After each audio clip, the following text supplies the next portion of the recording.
Russia's territorial ambitions in the Arctic seabed will remind Western nations, particularly Canada and Denmark, of the adverse repercussions of interfering in the internal matters of a sovereign country.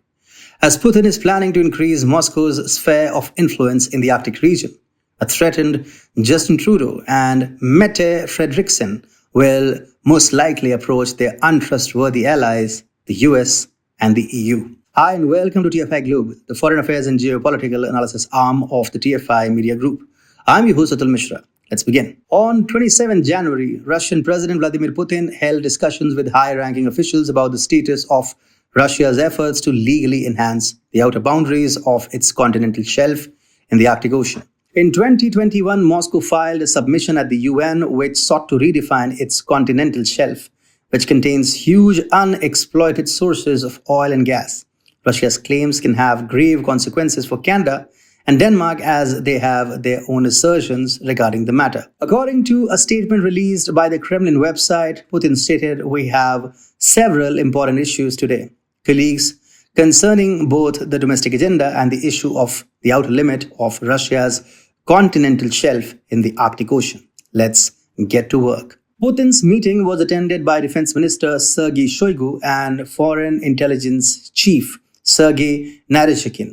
The neighboring countries in the Arctic region have become alarmed in response to Russia's aspirations.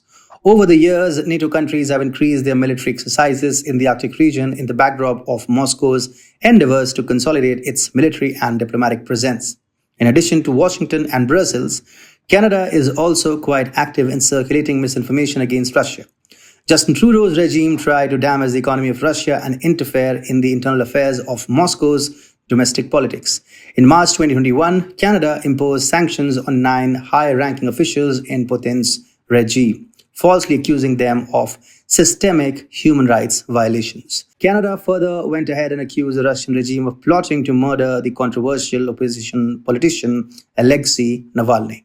People who were sanctioned by Canada included senior officials from Russia's defense ministry, the head of FSB, Moscow's top prosecutor, and the head of the penitentiary system. Similarly, following the initiation of Russia's military operation in Ukraine, Canada sided with the arch-nemesis of Putin, Ukraine, while Ottawa turned a blind eye to the brutalities perpetrated by the Ukrainian military against Russia.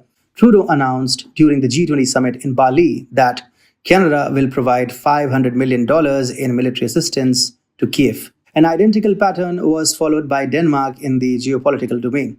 Copenhagen joined other EU nations in circulating propaganda that Navalny was poisoned on the orders of Putin and joined Brussels in imposing sanctions on Russia. While in the context of the Ukraine war, Denmark too, like Canada, accused Russia of unprovoked and unjustifiable military aggression against Ukraine. Following the path of Trudeau, the Prime Minister of Denmark, Mette Frederiksen, pledged more than $42 million of military aid to Zelensky.